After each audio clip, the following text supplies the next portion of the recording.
এমন কিছু অপরাধ আছে, এমন কিছু পাপ আছে, এমন কিছু জঘন্য বিষয় আছে, সেগুলোতে লিপ্ত হলে আমাদের কষ্টে করা আমলগুলো নষ্ট হয়ে যেতে পারে। আপনি আমলের সওয়াবের কথা জানলেন, আমলও করলেন, কিন্তু পাশাপাশি আবার আমল নষ্ট হওয়ার মতো কাজও করে বসে থাকলেন। তাহলে একদিক থেকে আমল করলেন, আর একদিক থেকে আমল বরবাদ হয়ে গেল, গড়ে সমান হয়ে গেল, বরং কোনো কোনো ক্ষেত্রে লস মাইনাসে চলে গেলেন। হতে পারে কি পারে না? এই জন্য আমাদেরকে জানতে হবে যে বান্দার নেক আমলগুলোকে নষ্ট করে দেয়, ধ্বংস করে দেয়, শেষ করে দেয়, ছাই করে দেয়, নিশ্চিহ্ন করে দেয়, আমল নামা থেকে ডিলিট করে দেয় কোন কোন অপরাধ, কোন কোন পাপ, কোন কোন ভয়াবহ বিষয়। শুরুতে আমরা নিয়ত করে নেই যে পয়েন্টসগুলোর কথা আমরা জানব, যে বিষয়গুলোর কথা আমরা জানব, যেগুলো বান্দার আমলকে বরবাদ করে দেয়, আমলকে নষ্ট করে দেয়, সেগুলো যেন আমার জীবনে কোনো অবস্থায় না থাকে। যদি থাকে, এ আলোচনা শোনার সাথে সাথে আমরা তওবা করে নিব যে সেগুলো আর কখনো আমার জীবনে যেন না আসে, আর ভবিষ্যতেও যেন এরকম কোনো বিষয় আমাদেরকে স্পর্শ করতে না পারে যে বিষয় আমাদের আমলকে বরবাদ করে দিবে। সেরকম নিয়ত আমরা শুরুতে করে নেই, ঠিক আছে তো ইনশাআল্লাহ? মোহতারাম হাজেরিন, বান্দার সকল ভালো কাজ, সকল অর্জন, সকল সওয়াব, সকল নেক আমল, এগুলোকে সত্যি এবং প্রকৃত অর্থেই বরবাদ করে দেয়, পরিপূর্ণভাবে ধ্বংস করে দেয় মূলত শিরক এবং কুফরি এবং নেফাক। এটি যখন মুখরিজ আনিল মিল্লাহ পর্যায়ের হয়, অর্থাৎ কেউ যদি বড় শিরক এবং বড় কুফরি এবং বড় নেফাকে লিপ্ত হয়, তাহলে এই ব্যক্তির সমস্ত আমলগুলো বরবাদ হয়ে যায়। সে আগে যত যা করেছে ভালো কাজ, সব মাইনাসে চলে যায়, সব ডিলিট হয়ে যায়। কুফরি বলা হয় অবিশ্বাসকে। একজন মানুষ মুসলমান, তিনি নামাজ রোজা ইবাদত বন্দেগী যতটুকু পেরেছেন করেছেন, হঠাৎ করে আল্লাহর কোনো গুরুত্বপূর্ণ নির্দেশ, আল্লাহর কোনো গুরুত্বপূর্ণ নিষেধ, যেটা অকাট্যভাবে প্রমাণিত হয়েছে, এরকম কোনো কিছুকে তিনি অস্বীকার করে বসে আছেন। তিনি এটা স্বীকার করেন না, বললেন না আল্লাহর এটা আমি মানি না, নাউজুবিল্লাহ, না এটা আমার বুঝে আসে না, এটা আবার কিভাবে হতে পারে।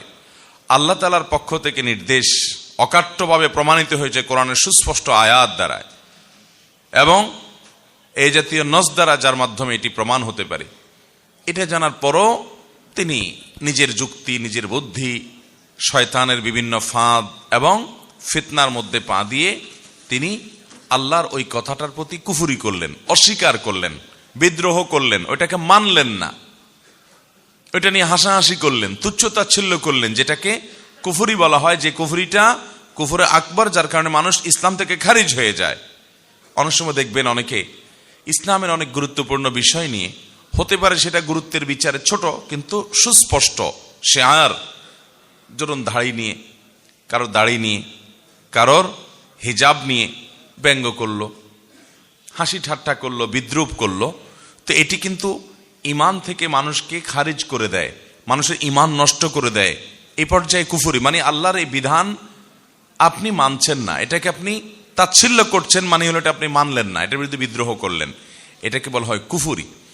আল্লাহর কোনো বিধিবিধান আপনি নিজে মানতে পারছেন না, আপনার মধ্যে অপরাধ বোধ থাকবে যে হায়রে আমি মানতে পারছি না, দায়টা আমি রাখতে পারছি না, ঠিক আছে আল্লাহ আমাকে তৌফিক দেন, আমি রাখবো ইনশাআল্লাহ, রাখা উচিত, নবীজির নির্দেশ, এটা মানা উচিত।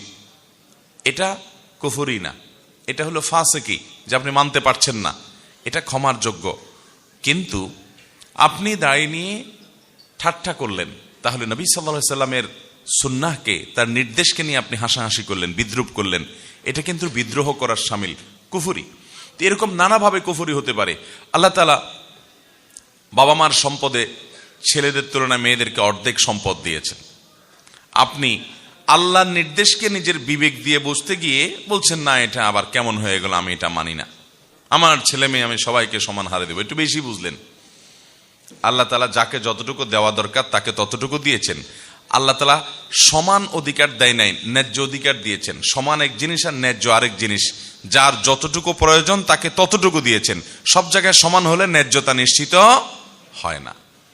আপনার দুইটা ছেলে মেয়ে, একটার বয়স 10 আর একটার বয়স 20, সমান সমান দিতে হলে 10 এবং 20 দুইজনকে একই সাইজের জামা দেওয়া লাগবে, সমান সমান দিতে গেলে 10 বছরেরটার অসুখ হয়েছে, আপনি নাপা খাওয়াচ্ছেন, 20 বছরেরটারও একটা নাপা খাওয়াই দিতে হবে ওর অসুখ না হইলেও, কারণ সমান সমান দিতে হবে।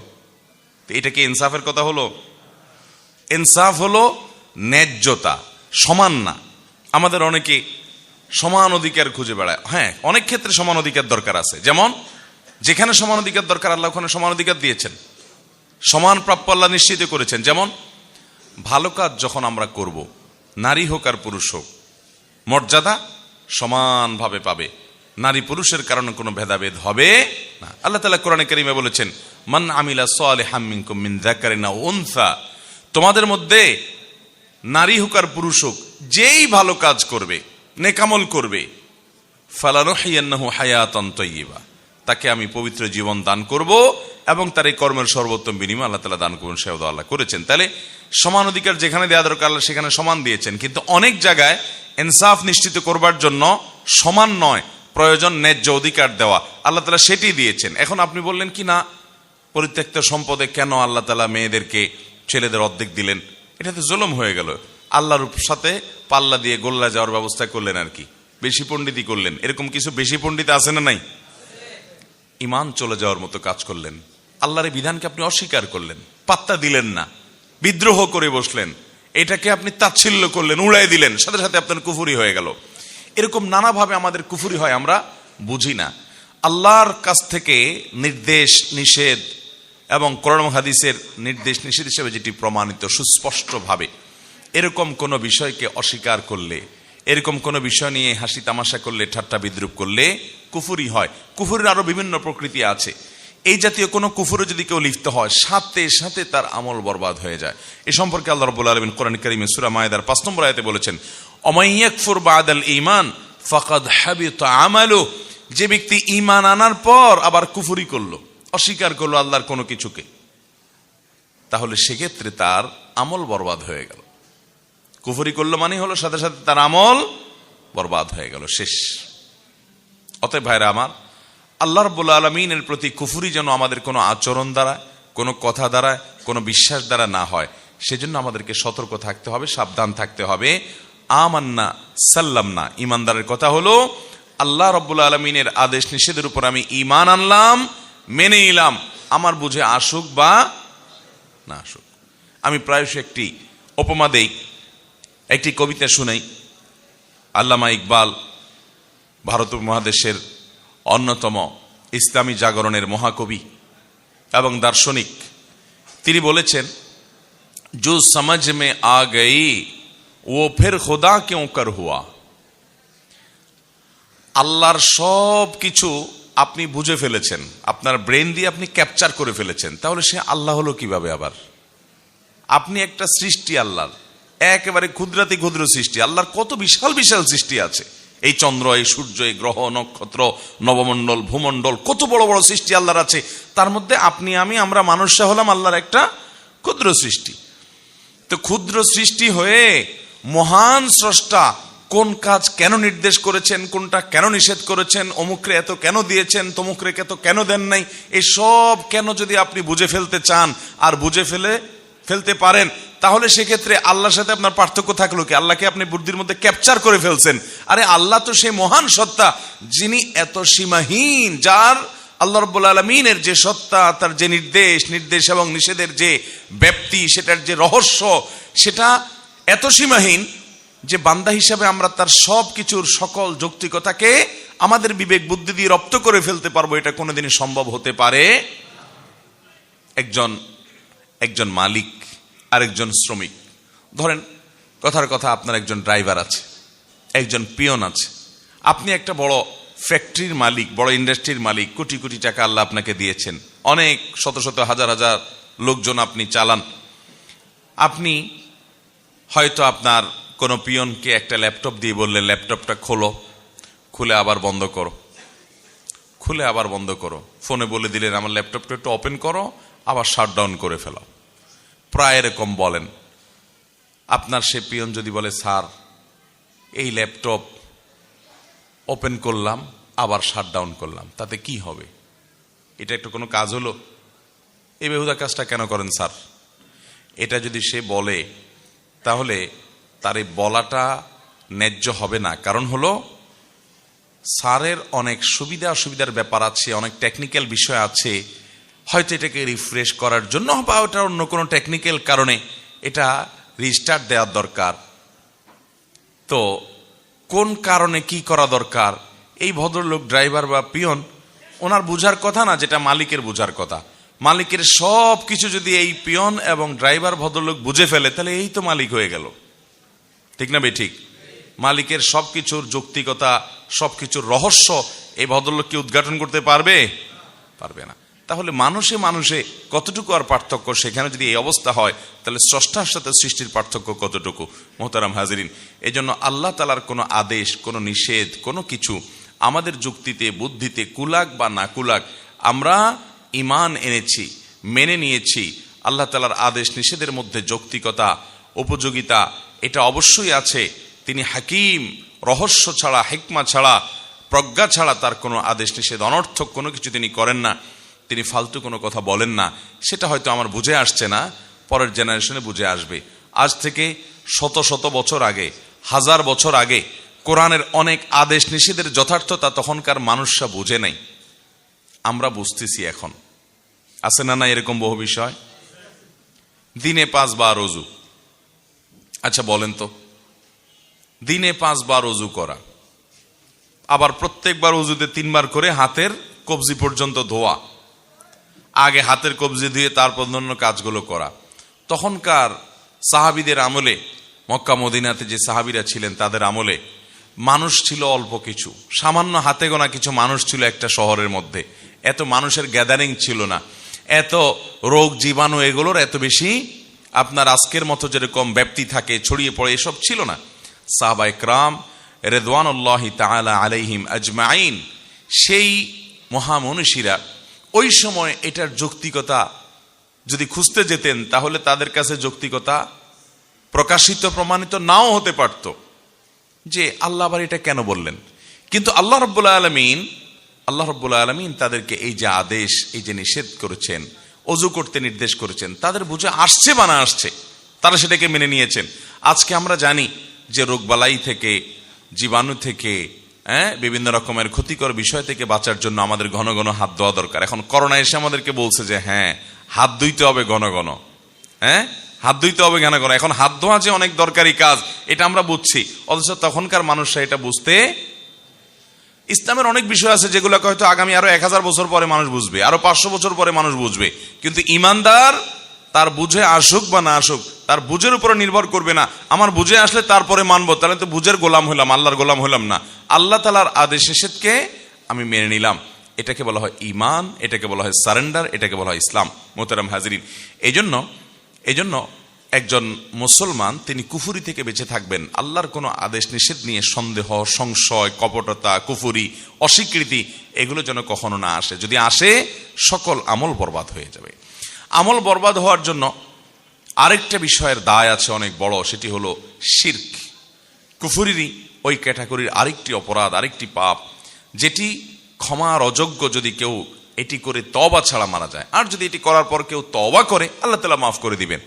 অনেক মুসলিম ভাইয়েরা আছি আমরা, অনেক বোনরা আছেন আমাদের, যারা শিরকে লিপ্ত হন, আল্লাহর ইবাদত করেন, আবার আল্লাহর পাশাপাশি হয়তো কোনো মানুষের, কোনো কবরের, কোনো মাজারের, কোনো আপনার অলৌকিক শক্তির পুজো করেন, উপাসনা করেন, তার কাছে প্রার্থনা করেন, তার কাছে সাহায্য চান। এরকম রোগবালাই, এরকম শিরকের এই বদ অভ্যাস আমাদের দেশে অনেক মানুষের মধ্যে আছে না নাই? শিরকের এই অপরাধ সম্পর্কে আল্লাহ তাআলা বলেছেন, ওয়ালাকাদ উহিয়া ইলাইকা ওয়া ইলাল্লাযীনা মিন ক্বাবলিক, হে রাসূল, আপনি এবং আপনার পূর্বে যত রাসূল পৃথিবীতে এসেছেন সকলের প্রতি আল্লাহ তাআলার কমন একটা অর্ডার ছিল। সেটা কি? লাইন আশরাকতা লা ইয়াহবাতান্না আমালুক, যদি আপনি শিরকে লিপ্ত হন, রাসূল সাল্লাল্লাহু আলাইহি ওয়াসাল্লামকে আল্লাহ বলছেন আপনি নিজে শিরকে যদি লিপ্ত হন, নবী হয়ে, রাসূল হয়ে যদি কেউ আল্লাহর সঙ্গে শিরকে লিপ্ত হয়, লা ইয়াহবাতান্না আমালুক, তাহলে আপনার যত আমল আছে, ভালো কাজ আছে, সব বরবাদ হয়ে যাবে। ওয়ালা তাকুনান্না মিনাল খাসিরিন, এবং আপনি ক্ষতিগ্রস্তদের কাতারে শামিল হবেন, লুজার হবেন, সব হারিয়ে আপনি কপাল পোড়া, দুর্ভাগা, হতভাগা হয়ে যাবেন, ক্ষতিগ্রস্ত হয়ে যাবেন। মোহতারাম হাজরিন, এই আয়াত বলছে যদি কেউ শিরকে লিপ্ত হয় তাহলে তার সমস্ত নেকামল নষ্ট হয়ে যায়। এজন্য শিরকের ব্যাপারে আমাদের সাবধান থাকতে হবে। আমাদের দোয়া সন্তান না হলে, ব্যবসা বাণিজ্য ভালো না হলে, বিপদ আপদ দূর না হলে, রোগবারাই ভালো না হলে, তারপর আমাদের দাম্পত্য জীবনে সুখ শান্তি না হলে, যেই কোনো সুবিধা অসুবিধা চাওয়া পাওয়া, এগুলোর জন্য আমরা হাত তুলব, প্রার্থনা করব একমাত্র কার কাছে? আল্লাহ রাব্বুল আলামিনের কাছে। আল্লাহর পাশাপাশি যদি আপনি অন্য কাউকে শরীক বানান, আরো কারোর কাছে আপনি দোয়া করেন, প্রার্থনা করেন, তাহলে এটা হবে শিরক। ঠিক একইভাবে আমাদের সেজদা, আমাদের রুকু, আমাদের নামাজ, এটা কার উদ্দেশ্যে হবে? আল্লাহর উদ্দেশ্যে।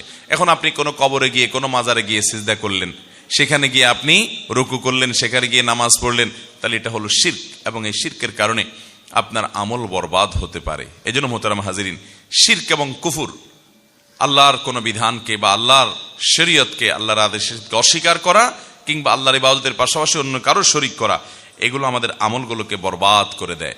এই বরবাদ করে দেওয়া বিষয়টি, শিরক এবং কুফর থেকে আমরা বেঁচে থাকার চেষ্টা করবো তো ইনশাআল্লাহ। আল্লাহ তাআলা আমাদেরকে তৌফিক দান করুন। আজান হচ্ছে, আমরা আজানের জবাব দিয়ে নিই, তারপর ইনশাআল্লাহ আমরা বাকি আলোচনা কন্টিনিউ করব। আজানে মুয়াজ্জিন সাহেব যা যা বলে সাথে তা বলতে হয়, এটা আজানের জবাব। আল্লাহু আকবার, আল্লাহু আকবার, আল্লাহু আকবার, আল্লাহু আকবার, আশহাদু আল্লা ইলাহা ইল্লাল্লাহ,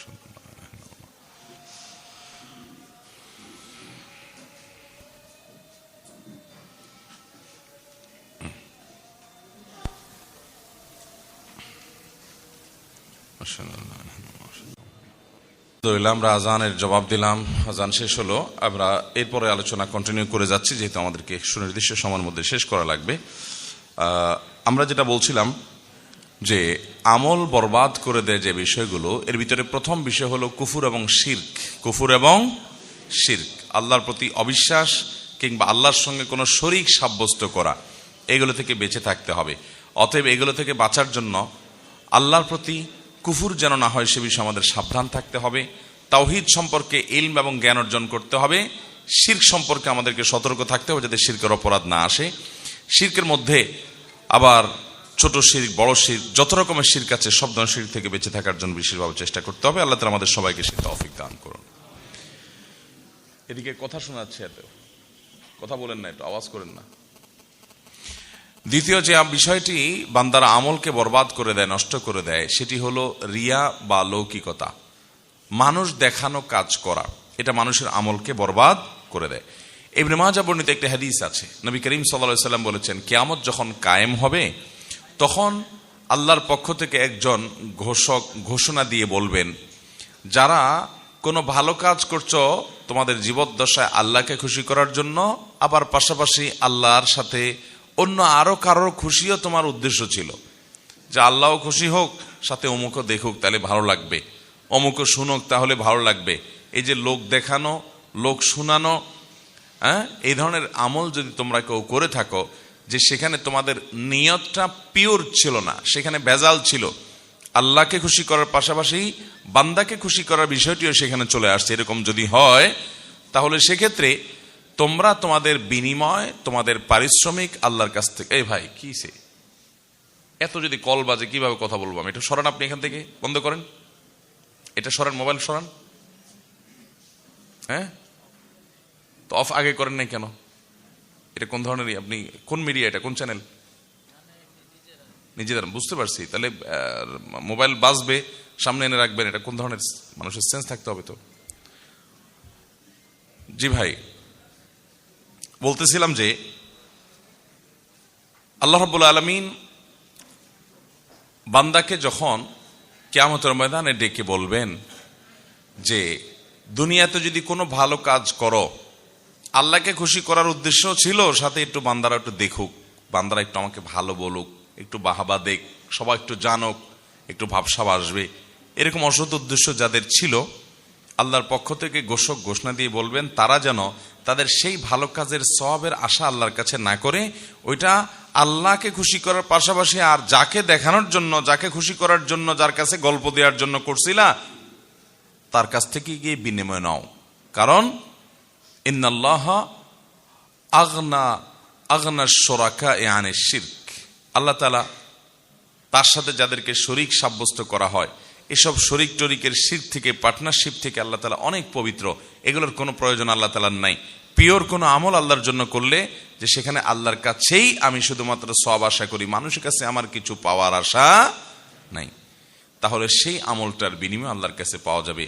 যেই আমলটা আল্লাহর কাছে বিনিময় পাশাপাশি বান্দার কাছ থেকে কিছু পাওয়ার আশা বা ধান্দা থাকবে, সে আমলের বিনিময় আল্লাহর কাছে পাওয়া যাবে, ওই আমলটা বরবাদ হয়ে যাবে। সব আমল না, যে আমলটার ভিতরে রিয়া থাকবে, লৌকিকতা থাকবে, লোক দেখানো লোক শোনানো মানসিকতা থাকবে, ওই আমলটা বরবাদ হয়ে যাবে। আজকাল আমাদের সোশ্যাল মিডিয়ার কারণে, ফেসবুক, ইউটিউব ইত্যাদির কারণে আল্লাহকে খুশি করার জন্য শুধুমাত্র আমল, এরকম আমল খুঁজে পাওয়া বড় কঠিন, বড় কঠিন। নামাজটা পড়লেও পারলে সেলফি যদি তুলে ফেসবুকে দিতে পারি, কিছু লাইক কমেন্ট কামাই হবে, কিছু বাহবা হবে, কিছু লোক নারায় তাকবীর দিবে। মিডিয়ার কল্যাণে আজকাল আমাদের এখলাস ধরে রাখা এটা সোনার হরিণ হয়ে গেছে, কঠিন হয়ে গেছে, ঠিক না ভাই? ঠিক। মোহতারাম হাজরিন, সেজন্য আল্লাহ রাব্বুল আলামিনের কাছে পানাহ চাইতে হবে। ভাইরা, কত আমল আমরা করছি, কত আমল আমরা করছি, না জানি রিয়ার কারণে, লোক দেখানো মানসিকতার কারণে, লোক শোনানো মানসিকতার কারণে, লৌকিকতার কারণে আমাদের সেসব আমল বরবাদ হয়ে যাচ্ছে। সেগুলোর কোনো সওয়াব আল্লাহর কাছে আমরা পাবো না। এজন্য একজন ইমানদার তিনি রিয়া থেকে নিজেকে বাঁচানোর জন্য আপ্রাণ চেষ্টা করবেন। বিশেষ করে আর্থিক ইবাদত, যে ইবাদতগুলো সওয়াব করার মতো, যেগুলো মানুষ দেখবে, দেখানো যায় মানুষকে, এই আমলগুলো মানুষকে দেখাদেখি করলে অনেক সময় নিজের মধ্যে ওই মানুষের কাছ থেকেও যে বাহবা পাবো এরকম একটা আশা, এক্সপেক্ট চলে আসে, ঠিক না ঠিক? ওমরা যাব, হজে যাব, তো কিছু ছবি তুলে ফেসবুকে দিব, কিছু বন্ধু বান্ধব জানবে, তারা দোয়া চাইবে আমার কাছে, তারপর আমার কাছে তারা আমাকে বাহবা দিবে, এরকম আশা অনেক সময় থাকে। ভাইরা আমার, ইমানদার তার গুনাহ বা পাপগুলোকে যেরকম লুকানোর চেষ্টা করে, কেউ যেন না দেখে, কেউ যেন টেন না পায়, যেন চুপো চুপো মোবাইলে খারাপ জিনিস, হারাম জিনিস দেখে শুনে, গুনাহকে লুকায় লুকায় করে যাতে মানুষের কাছে সে ভালো থাকতে পারে, মানুষ যেন তাকে খারাপ মনে না করে। তো গুনাহ যেরকম মানুষ লুকানোর চেষ্টা করে, ইমানদার তার নেক আমলগুলোকেও এরকম লুকানোর চেষ্টা করবে যে কেউ দেখার পর আমার ভিতরে ভাব চলে আসবে বা কাউকে দেখানোর উদ্দেশ্য আমার মনের মধ্যে আসবে, তাহলে তো আমল বরবাদ হয়ে যেতে পারে, এটা কোনো সওয়াব আমি আল্লাহর কাছে নাও পাইতে পারি। এই জন্য ওই আমলটাকে সেভ করার জন্য, এটাকে নিরাপদ করার জন্য সে লুকাবার চেষ্টা করবে, গল্প দিয়ে বেড়াবে না, গল্প দিয়ে বেড়াবে না। তার অনেক কাজ থাকবে কিন্তু মানুষ জানবে না। আর অনেক মানুষ আছে দেখবেন যে যদি সারা বছরে একদিনও তাহাজ্জুদ পড়ার তৌফিক নসিব হয়, ভোর রাতে উঠে, মাশাআল্লাহ, তার সারা দিনের গল্পের মধ্যে, কথাবার্তার মধ্যে, আলাপচারিতার মধ্যে, কনভারসেশনের মধ্যে কোনো না কোনো ভাবে ওই বিষয়টা চলে আসেই আসে, ঠিক না ঠিক? আল্লাহ হজে 2 বার নিয়েছে, এই কথাটা বন্ধু মহলে ডাইরেক্ট কিভাবে বলি, ঘুরায় ফিরায় ছেলে মেয়েকে, নাতি নাতনিকে ডেকে দিয়ে, আমার দ্বিতীয় হজ থেকে আনা যায় নামাজটা নিয়ে আসো তো, দ্বিতীয় হজ থেকে আনা যায় নামাজ। এর মানে হলো, আশেপাশে যারা আছেন শুনতেছেন, আপনারা শুনে রাখেন যে আমি কিন্তু হজ 2 বার করছি, অতএব দ্বিতীয় হজ থেকে আনা যায় নামাজ আনতে বলছি। তো এরকম নানান ভাবে মানুষ কৌশলে নিজের বাকাওতি জাহির করার চেষ্টা করে, কি করে না? একজন সৎ ইমানদার বান্দা তার কোনো আমলকে প্রকাশ করার চেষ্টা করবেন না, মানুষের কাছে বাহবা পাওয়ার সন্তত করার চেষ্টা করবেন না। হ্যাঁ, প্রকাশ করাটা প্রশংসনীয় হবে কখন? যে দেখা যাচ্ছে কোনো একটা জায়গায় একটা ভালো কাজ সবার করা উচিত বা অনেকের করা উচিত, কিন্তু কেউ করছে না। ধরুন একটা মসজিদে দানের ব্যাপার আসছে, অনেক টাকা দরকার, সবাই এগিয়ে আসা দরকার, কিন্তু কেউ সৎসাহস করে বলছে না। আপনি সেখানে বিসমিল্লাহ করে বললেন, ঠিক আছে আমি 10,000 টাকা দেব ইনশাআল্লাহ। আপনি জানেন আপনি যদি এটা বলেন তাহলে অন্য আরো অনেকে সাহস করবে, সৎসাহস করবে, তারা আগায় আসবে, তাদেরও নিয়ত হবে। তো সে উদ্দেশ্যে অন্যকে আপনি উৎসাহিত করার উদ্দেশ্যে আপনি এটা করেছেন, তাহলে এটা প্রশংসনীয় হতে পারে। আল্লাহ কোরআনে এই দানকেও প্রশংসা করেছেন। কিন্তু অন্যকে উৎসাহিত করা এটা তো অনেক পরে। আমি প্রকাশ করার পর আমার শরীরে একটা ভাবসাব আসবে, মানুষ আমাকে জানবে, ওরে বাবার এই লোক দিছে 10,000 টাকা, হ্যাঁ, আমাকে মসজিদের অন্যতম ডোনার মনে করে রেসপেক্ট করবে, এরকম একটা ভাবসাব যদি আমার মধ্যে থাকে, সে উদ্দেশ্য যদি থাকে, তাহলে সেক্ষেত্রে আমার মতো রোগীর জন্য আরেকজনকে উৎসাহিত করে দান করানোর চাইতে নিজের আমলটাকে সেফ এবং হেফাজত করার চেষ্টা করতে হবে বেশি। আমরা আমল করে ভালো কাজ করে গল্প দেওয়ার মানসিকতাটা পরিহার করতে হবে। এটা আমাদের মধ্যে প্রচন্ড রকম আজকাল ঝেঁকে বসেছে, ব্যাধি আকার ধারণ করেছে। এটাকে বলা হয় শিরকে আসগার আল খাফি।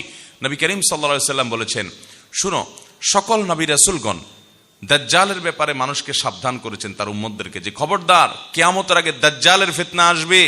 যে দাজ্জাল পৃথিবীতে অনেক অলৌকিক ক্ষমতা তার থাকবে, এই ক্ষমতাগুলো দেখে মানুষ ইসলাম থেকে দূরে সরে যাবে। আজকাল দেখবেন যে তথ্য প্রযুক্তি টেকনোলজির উন্নতির সময় অনেক স্কুল কলেজ পড়ুয়া ভাই বোনেরা অনেক সায়েন্স বা আপনার বিজ্ঞান সম্পর্কে জানাশোনার পর, বিজ্ঞানের উন্নতি অগ্রগতি দেখার পর অনেকে রীতিমতো আখিরাত সম্পর্কে, আল্লাহ সম্পর্কেই সন্দেহের মধ্যে পড়ে যায়, মনে করে যে এই সব বুঝি।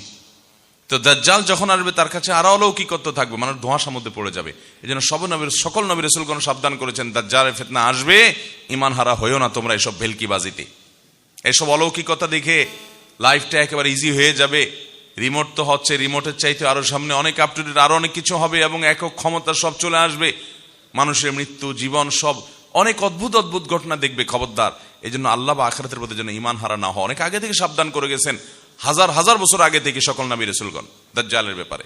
নবী সাল্লাল্লাহু আলাইহি সাল্লাম বলেছেন, দাজ্জালের ফিতনার চাইতেও ভয়াবহ এবং ভয়ঙ্কর ফিতনা হলো এই ফিতনা, যেটাকে বলা হয় শিরকে খাফি বা গোপন শিরক। গোপন শিরক, আপনি করছেন ভালো কাজ, তলে তলে আপনার পেটে, আপনার মনে উদ্দেশ্য আছে কি সবাই একটু দেখুক। গল্পটা দিলেন, শরীরে একটু ভাব আসলো, সবাই একটু আপনার দিকে তাকায় রইল, মাশাআল্লাহ মাশাআল্লাহ, সুবহানাল্লাহ, হাজী সাহেব এত ভালো কাজ করছেন। আপনার মধ্যে এক ধরনের আত্মপ্রসাদ চলে আসলো, আত্ম অহংকার চলে আসলো, অজব চলে আসলো। এই জিনিসটা বান্দার আমলকে বরবাদ করে দেয়।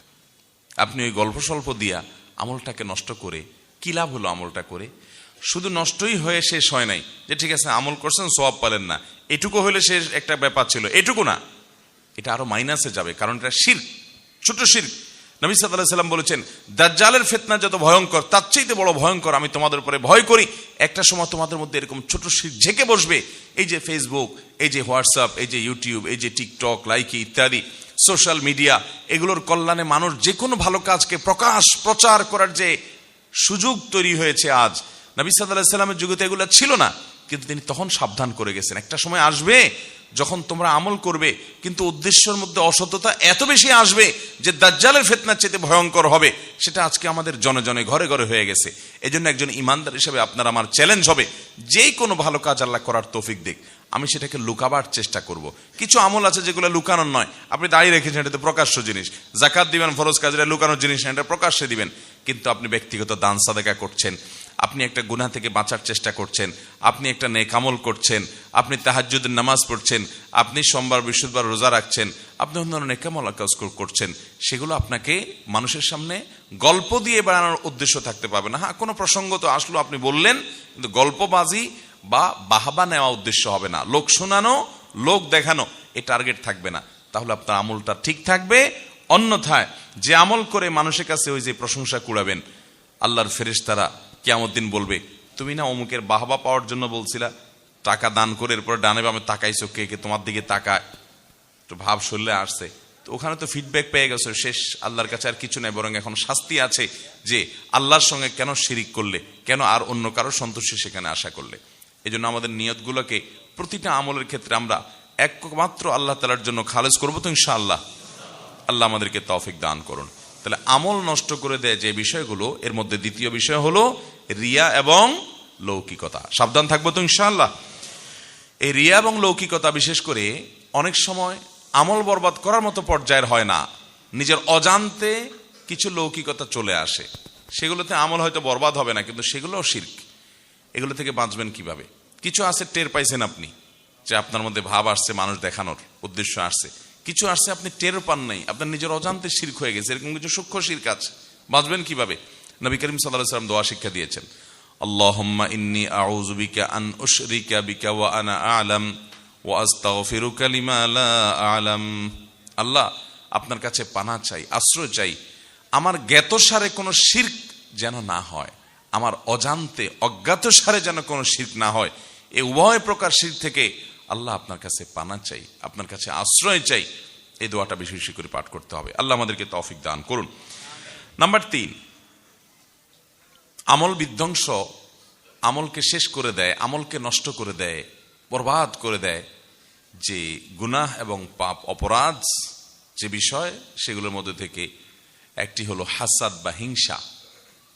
অন্যের ভালো দেখতে পারেন না, কারোর সাথে আপনার কম্পিটিশন আছে, ওর ভালো দেখলে আপনার জ্বলে। এই রোগটা আমাদের মধ্যে আছে না নেই?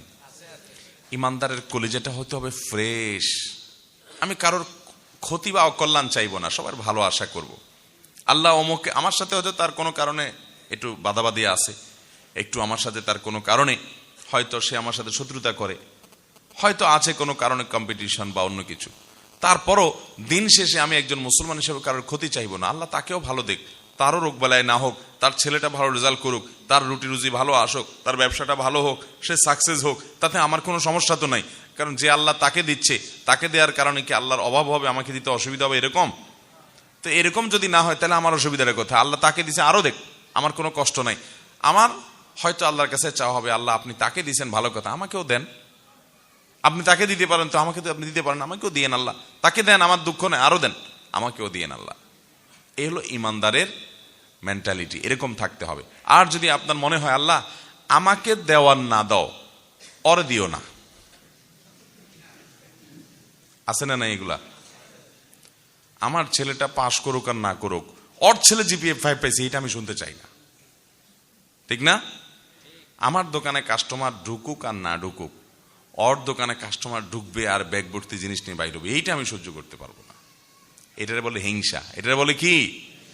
অন্তরে জ্বালা পোড়া করে। কারোর ভালো দেখলে অন্তরে চিনচিন করে জ্বলে কিনা খেয়াল করবেন। এটা হলো হিংসা মাপার মিটার। যদি জ্বলে তাহলে বুঝবেন এই রোগটা আপনার মধ্যে আছে। ভাইরা আমার, হতে পারে দুনিয়াতে চলতে গেলে কেউ আপনার সাথে শত্রুতা করতেছে, শত্রু আপনার শত্রুর জায়গায় আছে, হোক, তাই বলে আপনি তার ক্ষতি কামনা করবেন, তার ভালো আশা করবেন। আচ্ছা, তাকে যে ভালো জিনিসটা দিয়েছেন, এটা কে দিয়েছেন? তা সেটা দেওয়ার কারণে যদি আপনার মনের মধ্যে কষ্ট হয়, তাহলে আল্লাহর দেওয়ার ব্যাপারে, আল্লাহর দানের ব্যাপারে আপনি এক ধরনের অভিযোগ তুললেন, ঠিক না? যে আল্লাহ তাকে দিয়েছে, আপনি সেটা নিয়ে আপত্তি করছেন, মানে আল্লাহর সাথে আপনি পাল্লা দিচ্ছেন, তাহলে তো গোল্লা যাওয়া লাগবে। আল্লাহ যেহেতু তাকে দিছে, আমার এখানে কোনো সে নাই, আল্লাহ আরো দেখ, এলো ইমানদারের চাওয়া। এই হাসাদ, এ সম্পর্কে একটা হাদিস বর্ণিত হয়েছে বিভিন্ন হাদিস গ্রন্থে। এই হাদিসটির সনদকে মুহাদ্দিসদের অনেকেই একাধিক সনদকে দায়ীফ বলেছেন, আবার কোন কোন সনদকে অনেক ওলামায়ে কেরাম গ্রহণযোগ্যতার লেভেল পর্যন্ত পৌঁছায় বলে মন্তব্য করেছেন। তবে এর মূল বক্তব্য যেটি, সেটি বিভিন্ন হাদিসের আলোকে প্রমাণিত, যেটি হাসাদ বা হিংসা এটা হারাম। যে হাদিসের কথা বলছে সেটি হলো ইয়াকুম ওয়াল হাসাদ, তোমরা হিংসা থেকে বেঁচে থাকবে, অন্তরকে হিংসা থেকে পরিচ্ছন্ন করবে। কারণ ফাইন্নাল হাসাদা ইয়াকুলুল হাসানাত কামা তাকুলুন নারু আল হাতাব, আগুন যেরকম কাঠকে পুড়িয়ে শেষ করে ফেলে, মানুষের মনের ভিতরের হিংসা এটা মানুষের আমলগুলোকে এরকম বরবাদ করে দেয়। ভাইরা আমার, আমল বরবাদ করে দেয়। কারণ হলো, যার প্রতি হিংসা হয় আপনি তার বিরুদ্ধে গীবত করবেন, শিকায়েত করবেন, বদনাম করবেন, দুর্নাম করবেন, তাহলে এর মাধ্যমে আপনার সওয়াবটা সে পেয়ে যাবে, আর আপনি গুনাহগার হবেন, তাহলে আপনার আমল বরবাদ হচ্ছে। আপনি আমল করে তারা দিয়ে দিচ্ছেন, আমলগুলো বরবাদ হয়ে যাচ্ছে। এই অর্থে বরবাদ হওয়া মানে এই নয় যে আপনি কাফের হয়ে যাবেন, কিন্তু আপনার আমলগুলো করছেন আর পাচ্ছে আরেকজন, কারণ হাসাদের কারণে আপনি গীবত শিকায়েতের দিকে চলে যাচ্ছেন। সেজন্য এই হিংসা থেকে বেঁচে থাকতে হবে, কারণ এটাও বান্দার আমলকে বরবাদ করে দিতে পারে। নাম্বার 4, নবী করিম সাল্লাল্লাহু আলাইহি সাল্লামের প্রতি বেয়াদবি, নবীজির শানে আদবের খেলাফ হয়, শিষ্টাচার বহির্ভূত হয় এমন কোনো কাজ করা, কিংবা তার বিরুদ্ধাচরণ করা, তার আনুগত্য না করা, এটাও বান্দার আমলকে বরবাদ করে দেয়। এই বিষয়ে কোরআন কারীমের একাধিক আয়াত রয়েছে যে আল্লাহ এবং তার রাসূলের, আল্লাহ যে রাসূল সাল্লাল্লাহু আলাইহি সাল্লামের সাথে শিকাক করবে, মুখালাফাত করবে, বিরুদ্ধাচরণ করবে, রাসূলের কথা পাত্তা দিবে না, মানার চেষ্টা করবে না, দম্ভ করবে, অহংকার করবে, তুচ্ছ তাচ্ছিল্য করবে, অস্বীকার করবে, এই ব্যক্তি তার আমলগুলো বরবাদ হবে। আর নবীজি সাল্লাল্লাহু আলাইহি সাল্লামের সাথে যারা বেয়াদবি করবে তাদের আমলও বরবাদ হবে। আল্লাহ তাআলা কোরআন কারীমে সূরা হুজুরাতের মধ্যে বলেছেন, ইয়া আইয়ুহাল্লাযীনা আমানু লা তারফাউ আসওয়াতাকুম ফাওকা সাওতিন নবী, তোমরা নবীজির সামনে তোমাদের আওয়াজগুলোকে তার উপরে করিও না, তার চেয়ে বড় আওয়াজে কথা বলিও না, শিষ্টাচারের দিকে খেয়াল করবে। ওয়ালা তাজহারু লাহু বিল কাউলি কাজাহরি বাযিকুম লিবাযিন, তোমরা একে অন্যের সামনে যেরকম জোরে জোরে কথা বলো, নবীর সামনে এরকম জোরে জোরে কথা বলবে না। আন তাহবাতা আমালুকুম ওয়া আনতুম লা তাশউরুন, যদি এটা করো তাহলে তোমাদের আমল বরবাদ হয়ে যাবে, তোমরা টেরও পাবা না। এই যে একটা শিষ্টাচার, এটা নবী সাল্লাল্লাহু আলাইহি সাল্লামের সাথে দেখাতে হবে, না হলে আমল বরবাদ হওয়ার মতো বিষয় হতে পারে যদি নবীজির শান এরকম বেয়াদবি করে কেউ। আজ নবী সাল্লাল্লাহু আলাইহি সাল্লাম আমাদের সামনে নাই, কিন্তু নবীর হাদিসের সাথে, নবীর সুন্নাতের সাথে যদি আমরা বেয়াদবি করি তাহলে এই পরিণতি আমাদেরও হতে পারে। কারণ নবী সাল্লাল্লাহু আলাইহি সাল্লামের সাথে বেয়াদবি করা, তার সুন্নাহর সাথে বেয়াদবি করা একই জিনিস, একই জিনিস মোহতারাম হাজরিন। একই ভাবে নবীজি তো বটেই, আমাদের যারা মুরব্বীরা আছেন, বয়সে বড় আছেন, ওলামা একরাম আছেন, জ্ঞানে বড় আছেন, বিভিন্ন দিক থেকে বড় আছেন, তাদের সামনে কথা বলার আদব শিষ্টাচার এখান থেকে আমরা শিখতে পাই। যে তাদের সামনে উচ্চ আওয়াজে কথা না বলা, তাদের সামনে নীরবে কথা বলা। আজকাল দেখবেন তরুণদের মধ্যে এই সমস্ত শিষ্টাচার নাই। এগুলোকে আমরা অনেক হালকা জিনিস মনে করি, যে বাবার সামনে আপনার জোরে আওয়াজ হবে না, আপনার সিনিয়র কায়ের সাথে, মায়ের সাথে জোরে আওয়াজ হবে না। এখন তো যুবক পোলাপান সবচাইতে বেশি চিৎকার, চেঁচামেচি, অভদ্রতা, অসৌজন্যমূলক এবং পশুর মতো চিল্লি করে কথা বলে মায়ের সামনে।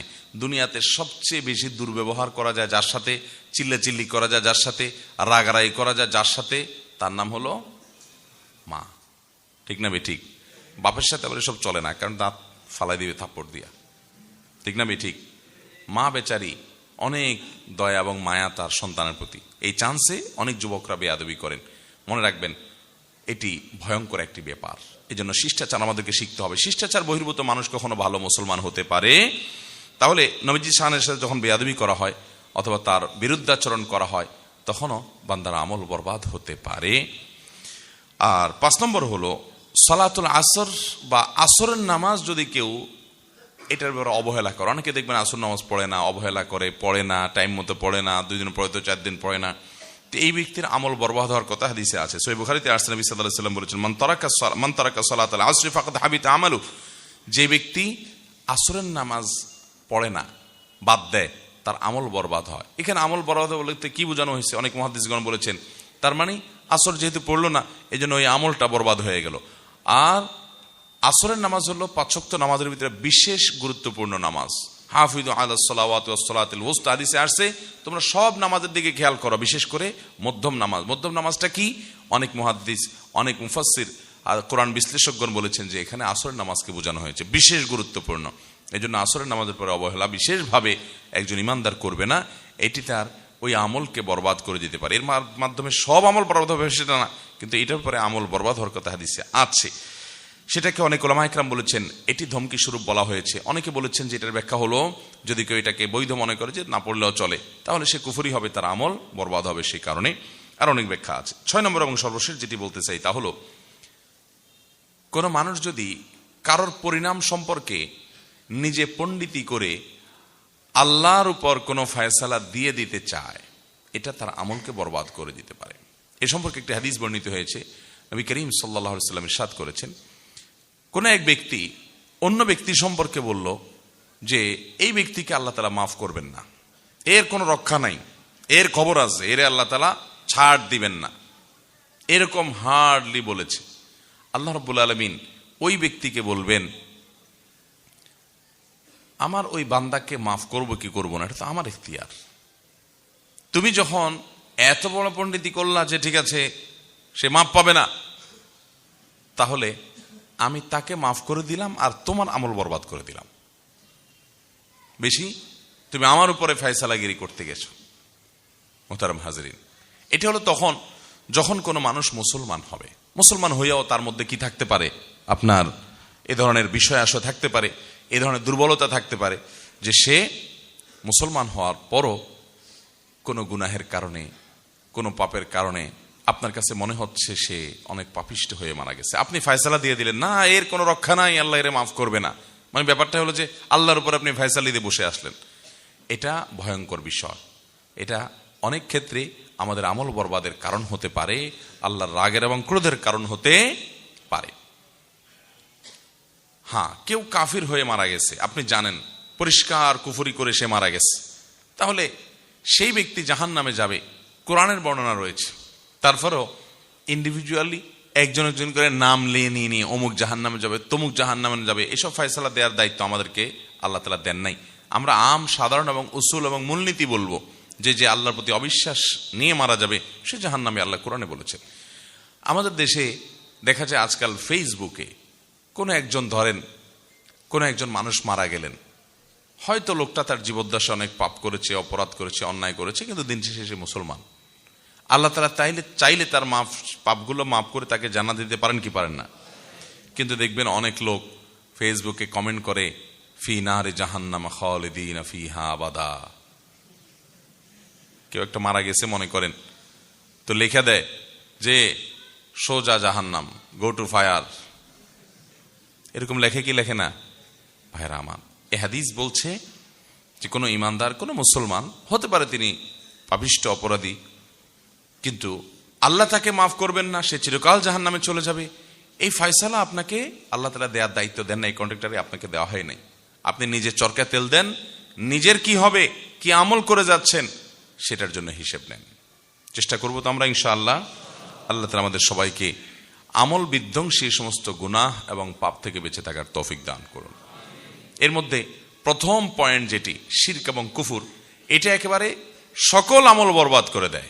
একটা পাপের কারণে সকল আমল বরবাদ করে দেয় এবং এটা কুফরি পর্যন্ত নিয়ে যায়। শিরকের কারণে সে ঈমান থেকে খারিজ হয়ে যায়, এরপরে সে নতুন করে আবার ইসলাম গ্রহণ করলে, তওবা করে আবার ঈমান আনলে, তারপরে আবার তার হিসাবের খাতা ওপেন হবে, নতুন করে যে আমল করবে সেগুলো যুক্ত হতে থাকবে। কিন্তু কুফর এবং শিরক করে ফেললে তার আমল বরবাদ হয়ে যাবে। আর বাকি যে কারণগুলো বলেছি, বাকি 5টি কারণ, সেই কারণগুলো, এগুলোর কারণে সকল আমল বরবাদ হয়ে সে কাফের হয়ে যায় এরকম না। এটি আহলে সুন্নাত জামাতের আকীদা। এগুলোর নানান ব্যাখ্যা ওলামা ইকরাম দিয়েছেন, যেগুলো আমি কথার ফাঁকে বলেছি, কিন্তু আমাদেরকে এগুলোতে ব্যাপারে বিশেষভাবে সাবধান থাকতে হবে। আবারও বলছি, কুফরি এবং শিরক এটি সকল আমল বরবাদ করে দেয়। রিয়া বা লৌকিকতা, মানুষ দেখানো আমল করার প্রবণতা, এটাও বান্দার আমলকে, যে আমলে রিয়া, মানুষকে দেখানো, মানুষের কাছে বাহবা নেওয়া, দুনিয়ার মানুষের কাছে প্রশংসা কুড়ানো ইত্যাদি দুনিয়ার ধান্দা থাকবে, এগুলোর ওই আমলটা বরবাদ হবে, ওইটার সওয়াব আল্লাহর কাছে পাওয়া যাবে। হাসাদ বা হিংসা মনের মধ্যে যদি থাকে, অন্যের প্রতি হিংসা থাকলো, হাসাদ থাকলো, এটাও আমাদের আমল বরবাদ করে দিতে পারে।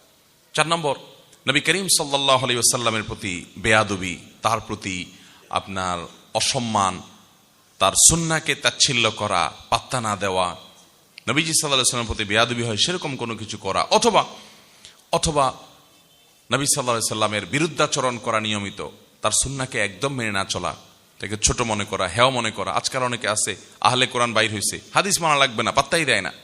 তো এগুলো মানুষের আমলকে বরবাদ করে দিতে পারে। আর একইভাবে একজন মানুষ তার আমলকে বরবাদ করে দিতে পারে সালাতুল আসর তরক করা, আসরের নামাজ তরক করা। আসর নামাজের বিশেষ যত্নবান থাকতে হবে, এটা আমল বরবাদ করে দেওয়ার মতো একটা বিষয়। সেটা ওই শুধু নামাজের আমলটাও হতে পারে, অন্য ব্যাখ্যাও হতে পারে। আর সর্বশেষ এবং 6 নম্বর পয়েন্ট যেটি, সেটি হলো কারোর ব্যাপারে ফয়সালা দিয়ে পণ্ডিতি করে সে জাহান্নামে যাবে, আল্লাহ তাকে মাফ করতে পারে না, অসম্ভব, আল্লাহ তাকে মাফ করতে পারে না, এরকম শক্ত দিয়ে কারোর ব্যাপারে মন্তব্য করা যাবে না। দেখেন, আমরা আজকাল অন্যের ব্যাপারে মন্তব্য করতে খুব মজা পাই, খুব স্বাদ পাই, খুব তৃপ্তি পাই। কেউ মারা গেল, কাকে জাহান্নামে পাঠাইতে পারলাম, কাউকে গোমরাহ কাফের ফতোয়া দিতে পারলাম, সে পথভ্রষ্ট বলে দিতে পারলাম, এগুলো বললে আমাদের কাছে একটু ভালো লাগে, তাই না? নিজের বেলায় আমরা তেমন কোনো শক্ত অবস্থানে যাই না, নিজেকে ফেরেশতা জাহির করি। আর যত ফতোয়াবাজি, যত শক্ত কথা, যত জাহান্নামে পাঠানো, এগুলো সব মানুষের উপরে করি। অথচ আল্লাহ আমাদেরকে বলেছেন, কু আনফুসাকুম ওয়া আহলিকুম, নিজেকে এবং নিজের পরিবারকে জাহান্নামের আগুন থেকে বাঁচাও। আমাদের সেই খবর নাই। আমরা আছি গোটা দুনিয়ার মানুষের কন্ট্রাক্টর নিয়ে, ওর পিছে লাগা, ওর ছিদ্র অন্বেষণ করা, ওর দোষ ধরা, ওরে গোমরা ফতোয়া দেওয়া, ওরে কাফের ফতোয়া দিয়া, মানুষের পিছনে শুধু লাগালাগি। নিজের সংশোধন বা আত্মশুদ্ধির খোঁজ খবর আমাদের নাই। আল্লাহ তাআলা আমাদেরকে সৎ এবং নেককার মানুষ হিসেবে দুনিয়া থেকে যাওয়ার তৌফিক দান করুন, এবং আমল যতটুকু আল্লাহ করার তৌফিক দিয়েছেন এগুলো যেন বরবাদ না হয়, এগুলো যেন নষ্ট না হয়। সেজন্য আমল বিনষ্টকারী এই 6টি বিষয় থেকে বিশেষভাবে যেন আমরা বেঁচে থাকতে পারি। আল্লাহ সুবহানাহু ওয়া তাআলা আমাদের সকলকে সেই তৌফিক দান করুন। জাযাকুমুল্লাহু খাইরা।